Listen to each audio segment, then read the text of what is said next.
Madam ভাই আমাকে 1 minute সময় দেওয়া যাবে স্পিকার মহোদয়? মাননীয় স্পিকার আমাকে 1 মিনিট সময় দিন। ভাই বলেছেন যখন তথ্য দিতে হবে 1 মিনিট সময়, বলেন 1 মিনিট।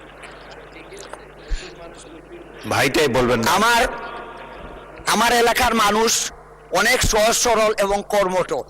জনাব তারেক রহমান সাহেব যখন আমাদের মৌলভীবাজারে গিয়ে বলেছিলেন, তখন তারা উনার কথা মননে লালন করে বিপুল ভোটের মাধ্যমে আমাদের মৌলভীবাজারের 4টা আসনকেই তারা পাশ করিয়েছে। এই জন্য আমরা তাদের কাছে ঋণী। আমি চাই চা জনগোষ্ঠীর উন্নয়ন হোক এবং নিগোষ্ঠীর উন্নয়ন হোক।